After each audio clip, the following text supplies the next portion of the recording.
ये है मिस्टर राकेश।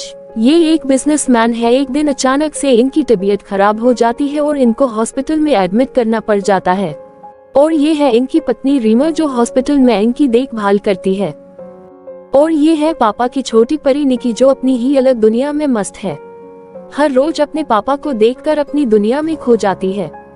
ये है अपने पापा की सबसे समझदार बेटी स्नेहा जो अपनी मम्मी का डिपार्टमेंट स्टोर चलाने में उनकी हेल्प करती है। ये है हमारी कहानी के किरदारों का महल जो सचमुच किसी महल से कम नहीं है। इस घर में सभी लोग बहुत सुकून भरी जिंदगी बिताते हैं, लेकिन राकेश की बहुत बीमार होने के कारण राकेश का बिजनेस में बहुत लॉस हो जाता है और रीमा के डिपार्टमेंटल स्टोर से ही सारा खर्चा चल रहा है।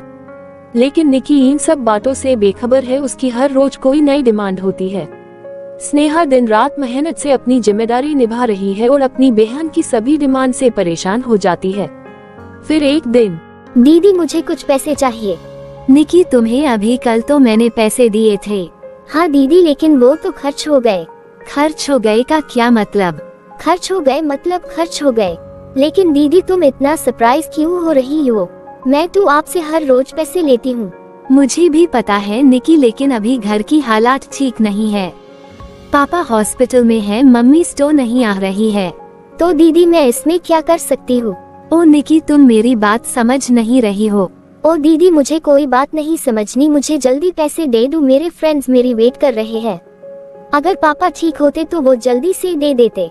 ठीक है। ओ निकी, अब मैं तुम्हें क्या बताऊं कि पापा को बिजनेस में बहुत बड़ा लॉस हुआ है और वो भी बहुत परेशान है और बीमार भी। अब तो बस वेट है कि पापा जल्दी से ठीक हो जाए, फिर सब कुछ पहले जैसा हो जाएगा। मुझे मम्मा पापा ने रोका नहीं होता तो मैं तुम्हें सब कुछ बता देती। उधर हॉस्पिटल में रीमा हॉस्पिटल की फार्मेसी में फार्मेसी का बिल क्लियर करने जाती है। आप मेरा अब तक का बिल दे दो। जी मैम, अभी देता हूँ। मैम आपका बिल 35,000 हुआ है। हाँ जी ठीक है, देती हूँ। ओहो, मेरे पास थोड़े पैसे कम है, मैं आपको अपने स्टोर से लाकर देती हूँ। जी कोई बात नहीं मैम, कोई जल्दी नहीं है। आपका पेशेंट अभी डिस्चार्ज नहीं हुआ है, आप बाद में भी दे सकती है। नहीं कोई बात नहीं, मैं अभी थोड़ी देर में लाकर देती हूँ। ओके मैम, जैसे आपको ठीक लगे। मम्मा आप कब आई मुझे पता नहीं चला। स्नेहा तुम कैसी हो? मैं बस अभी अभी आई हूँ। तुम बोलो, सब ठीक चल रहा है ना? हाँ मम्मा, स्टोर में सब कुछ ठीक चल रहा है और सेल भी पहले से ज्यादा हो गई है। ये तो बहुत अच्छी बात है। मुझे मालूम था कि तुम सब कुछ अच्छे से संभाल लोगी। थैंक यू मम्मा। लेकिन मम्मा मैं बस निकी को लेकर परेशान हूँ। क्यों, क्या किया उसने? वो बहुत ज्यादा ही खर्चा कर रही है और कुछ बोलो तो मिसबिहेव करने लगी है। कोई बात नहीं बेटा, वो कल जब सुबह हॉस्पिटल आएगी तो मैं उससे बात करूंगी। ठीक है मम्मा। अरे मैं भूल ही गई कि मैं पैसे लेने आई थी। आप काउंटर से ले लो मम्मा, मैं शेल्फ फिल कर रही हूँ। हाँ ठीक है, मैं ले लेती हूँ। गुड मॉर्निंग पापा, अब आप कैसे हो? अब मैं ठीक हूँ बेटा, तुम कैसी हो? मैं ठीक, लेकिन डॉक्टर आपको कब डिस्चार्ज कर रहे हैं? अभी कुछ टाइम और लगेगा। मैंने डॉक्टर को बोला भी था कि मैं बिल्कुल ठीक हूँ, फिर डॉक्टर नहीं मान रहे। कोई बात नहीं पापा, जैसे डॉक्टर बोलेंगे। ठीक है बेटा, लेकिन तुम्हारी मम्मा कैफेटेरिया में तुम्हारी वेट कर रही है। ठीक है पापा, मैं मिल लेती हूँ, आप आराम करो। गुड मॉर्निंग मम्मा, आप कैसे हो? मैं ठीक हूँ निकी, तुम बोलो कैसे चल रहा है सब? सब अच्छा चल रहा है मम्मा। आप बताओ पापा कब डिस्चार्ज हो रहे हैं? निकी बेटा, पापा को अभी कुछ और दिन हॉस्पिटल में रहना होगा। डॉक्टर ने बोला है अभी हम रिस्क नहीं ले सकते। ठीक है मम्मा, पापा को बिल्कुल ठीक होने दो। निकी ये बताओ, स्नेहा से क्या बात हुई तुम्हारी? अच्छा, तो दीदी ने आपको मेरी शिकायत की है। दीदी ने आपको ये नहीं बताया कि उन्होंने मुझे पैसे देने से मना कर दिया। मम्मा मुझे इस टॉपिक पर कोई बात नहीं करनी है। निकी तुम बहुत बदतमीज हो गई हो, मुझे गुस्सा मत दिलाओ। मम्मा मुझे आपसे बात नहीं करनी, मैं जा रही हूँ। ये निकी पता नहीं कब समझेगी, अब मम्मा से भी झगड़ा कर लिया। निकी बहुत ज्यादा बदतमीज हो गई है, लेकिन निकी को समझाना होगा कि घर के हालात ठीक नहीं है। लेकिन कैसे? मम्मा ने तो मुझे फोन पर मना कर दिया है मैं कुछ नहीं बोलूं।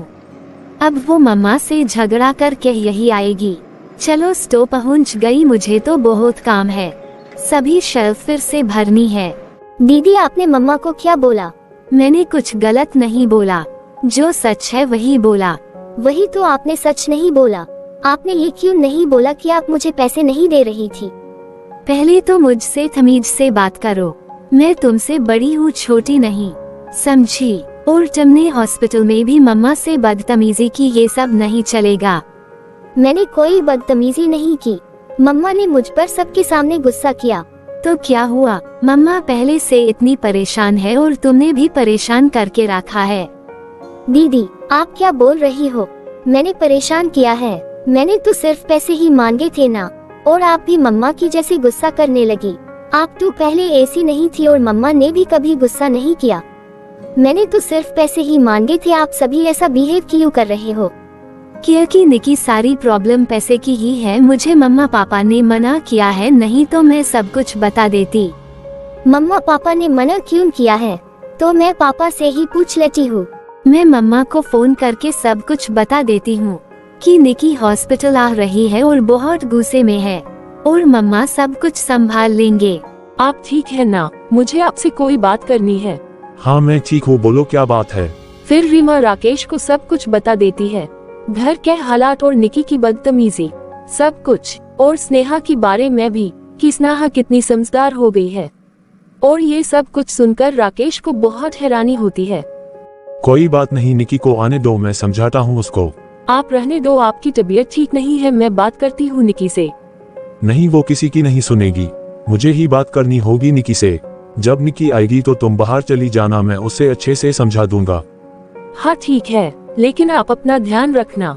तुम मेरी फिक्र मत करो। इतने में निकी भी हॉस्पिटल पहुँच जाती है। पापा, मुझे आपसे बात करनी है। तुम कुछ बोलो, उससे पहले मेरी बात सुनो।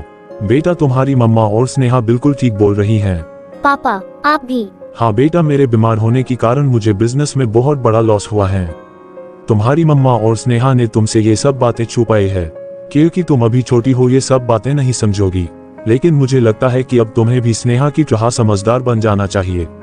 बेटा, जब तक मैं ठीक नहीं हो जाता तब तक थोड़ा एडजस्ट कर लो प्लीज। पापा, आप ये क्या बोल रहे हो? ये सब मुझे पहले पता चल जाता तो मैं कभी भी ऐसा नहीं करती। दीदी और मम्मा को ये सब कुछ मुझसे नहीं छुपाना चाहिए था। क्या मैं इतनी बुरी हूँ कि मेरी फैमिली को मुझ पर भरोसा ही नहीं है? नहीं बेटा, हम सबको तुम पर पूरा भरोसा है। बस तुम समझदार थोड़ा कम थी, लेकिन मुझे लग रहा है कि वो कमी भी पूरी हो रही है। बेटा, बस मैं ठीक हो जाऊं फिर सब कुछ ठीक कर दूंगा। पापा, कुछ भी बिगड़ा नहीं है, सब कुछ ठीक है, और अब तो भी ज्यादा ठीक है। पापा, अब मुझे कुछ भी नहीं चाहिए, बस मुझे मेरी फैमिली चाहिए। पापा, आप आराम करो, मैं मम्मा से सॉरी बोलने जा रही हूँ। ठीक है बेटा, मुझसे भी ज्यादा बैठा नहीं जा रहा। क्या हुआ बेटा, उदास क्यों हो? क्या बात हुई पापा से? आई एम सॉरी मम्मा, मैं बहुत शर्मिंदा हूँ, मुझे माफ कर दो। लेकिन आपने और दीदी ने भी तो मुझे कुछ ना बताकर अच्छा नहीं किया। मैं आप दोनों से बहुत गुस्सा हूँ। मुझे फैमिली चाहिए, पैसा नहीं। अरे मेरी बेटी इतनी समझदार कब से हो गई? चलो, मैं अब दीदी से झगड़ा करने जा रही हूँ। हाँ ठीक है। दीदी, मैं आपसे बहुत गुस्सा हूँ, आपने मेरे साथ अच्छा नहीं किया। अरे इतना गुस्सा, वो भी प्यार से? मैं तो पागल हो जाऊंगी। मुझे मम्मा ने सब कुछ बता दिया है कि हमारी निकी बहुत समझदार हो गई है, और मैं भी बहुत खुश हूँ। आई एम सॉरी दीदी, मैंने आपसे भी बहुत झगड़ा किया था।